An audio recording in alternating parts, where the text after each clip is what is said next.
Olá pessoal, tudo bem? Nós vamos falar agora, continuar nossa série sobre escatologia, o final dos tempos, as profecias e os eventos que ainda hão de vir.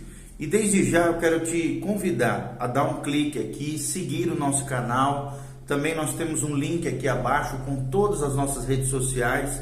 E se de alguma maneira Deus tocar no teu coração e você quiser abençoar esse ministério, que Deus abençoe tremendamente a sua vida. O tema de hoje da nossa série Escatologia é os poderes aliados contra o Império Romano dos últimos dias.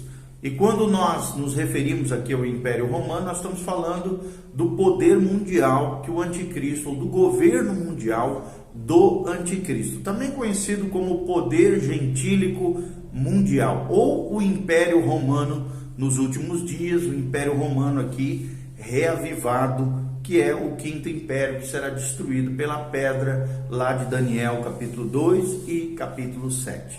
Então, quem são esses poderes aliados contra o Império Romano nos últimos dias? E aí, como cada um dos sucessivos poderes, tinha inimigos que desafiavam seu direito de governar, assim também na época do fim, no final dos tempos, do poder gentílico mundial, haverá reinos e federações de nações que desafiarão a autoridade do Império Romano, ou seja, a autoridade do Anticristo.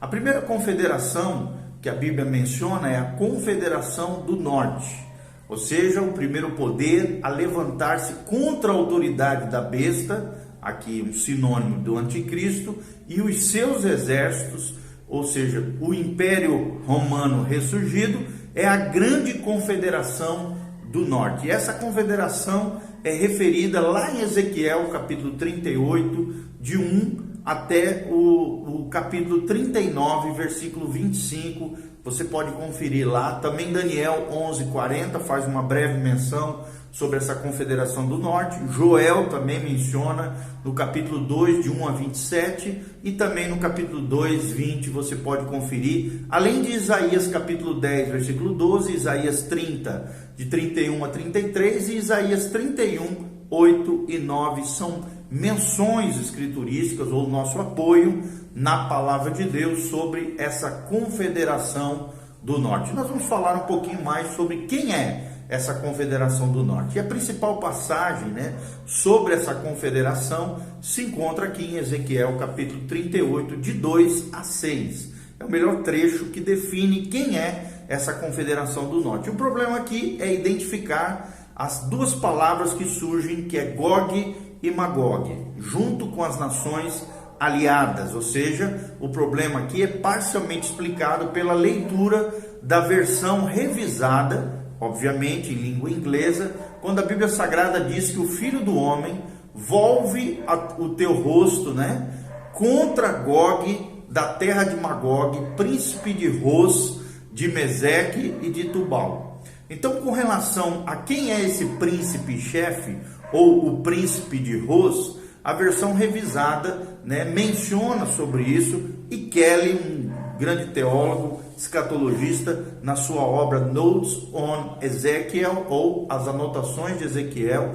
ele nos diz o seguinte, William Kelly, ele diz o seguinte: é verdade que Ros, quando o contexto exige que seja substantivo comum, significa cabeça ou chefe, mas é esse sentido que nos confunde então nesse trecho da passagem, e não há dúvida então de que deve ser um nome próprio, e aqui não de um homem, como em Gênesis 36, versículo 2. Se a leitura comum aqui for adotada, se a leitura comum aqui for adotada, é uma menção de uma raça, de um povo, de uma etnia. Isso oferece imediatamente um sentido coerente, reforçado aqui pelo termo que o procede, assim como por aqueles que o seguem. Meseque, Tubal confirmam então o significado de quem é Ros como um adjetivo gentílico, essa palavra Ros, tá bom? Quem falou isso foi William Kelly. E quando nós pensamos um pouquinho no que falou William Kelly, nós podemos chegar à seguinte conclusão, que o príncipe de Ros é chamado de Gog lá em Ezequiel 38, versículo 3. E deve-se entender que Gog aqui é o nome dado ao líder dessa confederação, e sua terra é chamada de Magog, sendo compostas por 3 partes: Ros, Meseque e Tubal. E a respeito desses nomes, um outro teólogo chamado Gebelin diz o seguinte, preste atenção no que fala Gebelin. Ele diz assim: com base em Gênesis 10, versículo 2, sabemos que Magog foi o segundo filho de Jafé. Gomer, né, e Tubal e Meseque também foram filhos de Jafé. Togarma foi neto de Jafé, o terceiro filho de Gomer. E a terra de Magog localiza-se no que chamamos hoje da terra do Cáucaso e estepes adjacentes, aquela região do Cáucaso. E os 3 aqui, Ros, Meseque e Tubal, foram chamados de citas pelos antigos. Dentro da história antiga, eram chamados de citas e vagavam como nômades nas terras ao redor e ao norte do Mar Negro e do Mar Cáspio. Eram conhecidos como os bárbaros mais selvagens naquela época. Cuidadosa pesquisa demonstrou o fato de que Ros, hoje evoluindo para os dias atuais, seria a Rússia, ou seja, o príncipe de Ros significa então o príncipe ou o rei do Império Russo, conforme a obra The Prophet Ezequiel, ou o profeta Ezequiel, de Arnold Gebelin. Ele menciona esses fatos interessantes de nós pensarmos aqui. Bauman também, é um outro teólogo, faz uma identificação mais pormenorizada. Ele descreve o seguinte, ele diz que Magog foi o segundo filho de Jafé, segundo Gênesis 10, 1 e 2, e um desses 3 filhos de Noé, e um dos 3 filhos também de Noé. Antes do alvorecer da história secular, esses descendentes parecem ter habitado exclusivamente na região do Cáucaso, ou seja, do norte da Armênia. E é interessante observar que a própria palavra Cáucaso significa forte de Gog. Olha que interessante o significado da palavra Cáucaso. Joséfo, Flávio Joséfo aqui, disse o seguinte: Magog fundou aqueles que por causa dele vieram a ser chamados magogitas, mas pelos gregos eram chamados de citas. Ou seja, a própria tradição aqui cita, reza que seus ancestrais se originam de Araxes, na Armênia, e isso concorda com o registro divino que coloca os descendentes imediatos de Noé na Armênia. Ou seja, ao longo da história, os citas, que são os magogitas, devem ter migrado então para o norte em tempos primevos, ou mais primitivos. Historiadores também concordam em que os magogitas estavam divididos em 2 raças distintas, uma jafética ou europeia e outra turiniana ou asiática. A raça jafética compreendia aqueles que os gregos e os romanos chamavam de sármatas, mas que em tempos modernos são chamados de russos ou eslavos. Os sármatas eram uma mistura de medos e citas que se uniram e emigraram em pequenos bandos para a região do Mar Negro, estendendo-se ali pelo Báltico aos montes Urais. Ou seja, a raça turaniana compreendia esses magogitas asiáticos, ou citas, citados pelos gregos, que habitavam no grande planalto da Ásia Central. Hoje nós sabemos que os seus descendentes são conhecidos como tártaros, cossacos, finos, calmucos e mongóis. Ou seja, se lexicógrafos da atualidade, que são aqueles que estudam as palavras nas línguas originais, das línguas antigas, se os lexicógrafos da atualidade forem consultados quanto às nações que representam Ros, quase todos eles, desses lexicógrafos, junto com a maioria dos expositores, responderiam que Ros significa Rússia, é uma evolução da palavra Ros, acaba chegando na Rússia. Gesênios também, cujo léxico hebraico jamais foi superado, é um grande especialista na língua hebraica, nos diz que Gog é sem dúvida os russos. Ele declarou que Ros era uma designação para as tribos que naquela época ocupavam a região ao norte das montanhas Taurus, habitantes da vizinhança do Volga, e ele acreditava que nesse nome, nessa tribo, temos os primeiros vestígios da história de Rus ou da nação russa.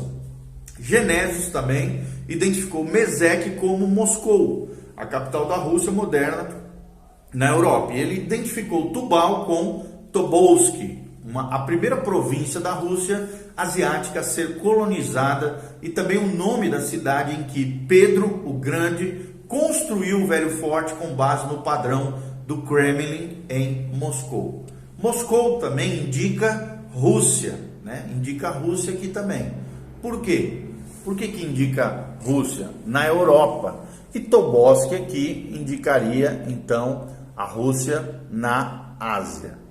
Tá bom? Deixa eu tirar a internet aqui, senão acaba atrapalhando a gente. Na Ásia. Tem uma outra obra chamada A Biblical and Theology Dictionary, ou o Bíblico e Teológico Dicionário, diz o seguinte: nele nós podemos ler a seguinte menção sobre Magog. Ele fala assim: Magog significa o país ou o povo, e Gog, o rei daquele país, ou seja, o nome geral das nações do norte da Europa e da Ásia, ou os distritos ao norte do Cáucaso, próximos ao Monte Taurus, tá bom? Se você ler também uma outra obra muito importante, que é The New Scaff Herzog Encyclopedia of Religion Knowledge, ou seja, a nova Scaff Herzog, que são dois sobrenomes, Enciclopédia do Conhecimento Religioso, diz o seguinte, traduzindo, claro, do inglês para o português aqui o nome da obra. Uma localização geográfica mais restrita colocaria a moradia de Magog entre a Armênia e a Média, talvez as margens de Araxes, uma região dali. Mas o povo parece ter se estendido mais ao norte, né, pelo Cáucaso, preenchendo ali o extremo horizonte norte dos hebreus, ou seria bem no norte das terras de Israel, conforme Ezequiel 38:15 e Ezequiel 39:2. É assim, então, que Mesec e Tubal são geralmente mencionados nas inscrições assírias, tá? Machuque seria em assírio e Tabal também, ou no grego Moshoi e Tiberenoi, também no grego, palavras equivalentes. É o que afirma Louis Bauman, tá bom? Na sua obra Russian Events in Light of Bible Prophecy, ou Os Eventos Russos à Luz da Profecia Bíblica. É o que nós vemos nessa obra de Louis Bauman, tá bom? Então, com base em todas essas referências bibliográficas, logo temos a identificação de Rós como a Rússia atual. Parece estar, é claro, aqui bem identificada e geralmente aceita pelos maiores especialistas em línguas originais. Então foi predito aqui, em aliança com Magog, que haveria muitos povos contigo, como fala Ezequiel 38:15. Então a leitura aqui marginal, adotada pelos revisores em Ezequiel 38:7, serve-lhe de guarda, ou seja, mostra o lugar de projeção que a Rússia ocupará nessa época profética. Ou seja, a primeira nação federada com a Rússia será a Pérsia. E é interessante que até hoje a Rússia tem uma aliança com a Pérsia atual, Irã. Ezequiel 38, versículo 5.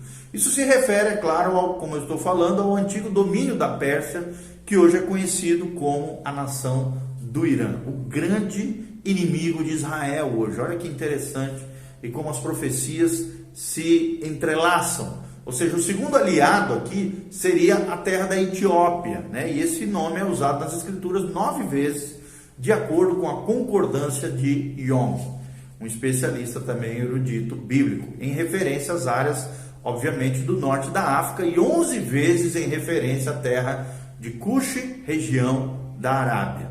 É isso que nós podemos encontrar também na obra The New Scaff Herzog Encyclopedia of Religion Knowledge, que define Cush dessa maneira. Presta atenção, quando se refere a Cush, se refere à Etiópia. Então, o nome da tribo e do lugar que aparece muitas vezes no Antigo Testamento, geralmente se referindo como Etiópia, e até recentemente sempre foi considerado referente à região sul do Egito, desde que foram decifradas as inscrições cuneiformes da Síria, da Babilônia e da Arábia, descobriu-se que a forma pode representar duas outras regiões de dois outros povos mencionados aqui nas profecias bíblicas. Primeiro, os habitantes de uma região ao leste da Babilônia central, há pouco conhecidos como cassitas ou cossitas, do grego kossaione ou kossaioi, tá bom? Que governaram a Babilônia, ou os caldeus, né, na época dos caldeus, entre o século 16 e 12 antes de Cristo. Segundo lugar, seria uma outra área, uma outra terra e um povo no norte da Arábia, segundo Samuel Macaulay Jackson, na sua obra New Scattershot Encyclopedia of Religion Knowledge, tá bom? No terceiro tomo ele menciona sobre isso. Então a conclusão aqui de Bauman é a seguinte, que nós vamos relatar aqui palavras de Bauman, outro teólogo especialista nisso. Ele diz, já que Ezequiel descreve Gog, né? Descrevendo no versículo 15 de Ezequiel 38, virás, pois, do teu lugar das bandas do norte, tu e muitos povos contigo. E já que Cush é um dos muitos povos mencionados que acompanham Gog das bandas do norte, fica evidente que o Cush aqui da profecia de Ezequiel não era a Etiópia da África, mas um país situado em algum lugar contíguo à Pérsia, atual Irã. Isso são palavras de Bauman.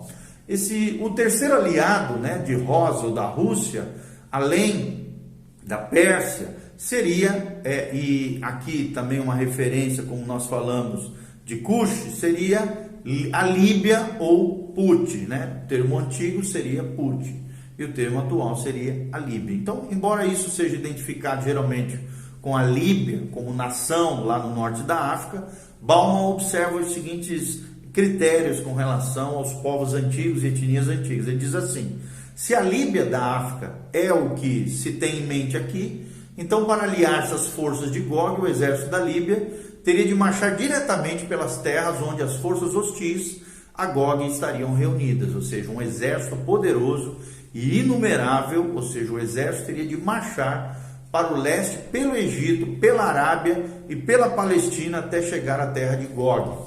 E depois retornar e marchar de volta com Gog para a terra da Palestina, a fim de lutar com os inimigos de Gog e onde Gog deve enfrentar, tá bom? Se John Davis, em seu dicionário da Bíblia, está certo, e Put se encontra ao sul ou sudeste de Cush, e o Cush da profecia é adjacente à Pérsia, não devemos achar que o povo de Put sairá da mesma parte da terra de onde virá o resto das nações que se reunirão nessa grande confederação do norte ou do nordeste. Logo, Put provavelmente pode estar localizada adjacente ou próxima da Pérsia ou atual Irã, tá bom? O quarto aliado mencionado é Gomer ou Gomer, né? Parece haver aqui evidência para apoiar a teoria de que isso se refere à atual nação da Alemanha, os povos germânicos, né? Geblen nos diz o seguinte, informação valiosa é dada no Talmud, né? Uma obra judaica, você sabe. Gomer aqui no Talmud é referido ali como os germani, ou os alemães, os atuais alemães, os povos germanos. O fato de os descendentes de Gomer terem migrado para o norte da Europa e se fixado em partes da Alemanha parece ser bem demonstrado o que diz as escrituras a esse respeito. É o que fala Geblen na sua obra escatológica. Essa identificação também é apoiada pela maioria dos comentaristas e historiadores bíblicos, tá? Bauman também fala isso. E o quinto aliado da Rússia, além da Alemanha, além de Put e Cush, ou da Pérsia, do atual Irã e de alguma nação aliada ali próximo ao Irã, seria Togarma. A palavra aqui, o termo bíblico é Togarma, que é geralmente identificado como a Turquia ou a Armênia, atual Turquia ou atual Armênia. Então, apesar de estender-se ali um pouco até incluir a Ásia Central, sobre esse povo, Heimer, um outro erudito, escreve o seguinte: geograficamente, Togarma sempre foi a terra que agora denominamos Armênia, e é assim chamada nos registros da Síria. Tenho certeza que de nenhuma pessoa informada tenderia a desafiar essa identificação específica, já que as crônicas assírias são amplamente apoiadas por escritores antigos como Tácito, né? Um escritor romano, você sabe, um grande historiador romano. Então, aliás, toda a literatura também da própria Armênia refere-se à terra e ao seu povo como a casa de Togarma, né? Então, uma ligação com essa nação mencionada nas profecias. E eles têm uma tradição ininterrupta que antecede a sua literatura em vários séculos, né? Ligando-os com os netos de Jafé. É o que diz Harry Himmer na sua obra The Coming War and the Rise of Russia, ou A Guerra que há de vir e o levantamento da Rússia, ou o despertar da Rússia. Bauman também, um outro teólogo também, escritor, ele acrescenta o seguinte, ele fazendo essa menção sobre Togarma, nós vamos falar no vídeo seguinte, continue conosco aqui. Ele fala assim: Togarma, né, talvez as tribos aqui turcomanas da Ásia Central, junto com a Sibéria, ou seja, os turcos e os armênios, Togarma e todos os seus bandos dificilmente serão outros, senão as grandes tribos siberianas que se espalham do norte da Ásia até o Oceano Pacífico. É o que diz Bauman em sua obra especializada nesse assunto. Então, até onde esse povo se estende, além da Turquia ou da Armênia, não é possível apurar, mas ele pode incluir também os povos que hoje são federados à atual Rússia, ou seja, com base na profecia de Ezequiel, aprende-se que haverá uma grande confederação do norte, conhecida como essa Confederação do Norte, sob a liderança de alguém que surge da terra de Magog, ou seja, a Rússia, estarão aliadas à Rússia, então, o Irã, a antiga Pérsia, certos estados árabes, formando a Puti e a antiga Etiópia, e a Alemanha e alguns povos asiáticos conhecidos como Togarma, que podem incluir, então, uma união considerável de poderes asiáticos, e essa não é uma lista, é claro, tão completa como se vê em Ezequiel 38, versículo 6, quando a Bíblia Sagrada diz: e muitos povos estarão contigo. Contigo quem? Com a Confederação do Norte. Então essa profecia prevê uma considerável aliança de poderes junto com a Rússia, que resistirá contra Israel e o Império Romano ressurgido, liderado pelo Anticristo nos últimos dias. Ok? Uma outra menção da Bíblia, uma outra confederação, que há de vir, são o que a Bíblia chama dos reis do leste. Quem são esses reis do leste? Então, de acordo com Apocalipse 16, versículo 12, a Palestina, a terra ali da região de Israel, que se tornará o centro da atividade do líder romano, aqui o Anticristo, e de seus exércitos, será invadida também por um grande exército vindo da além do Eufrates, e conhecido na Bíblia Sagrada como as forças do rei do leste. Isso representa uma segunda grande aliança de poderes que desafia a autoridade da besta aqui, o Anticristo, o iníquo, o homem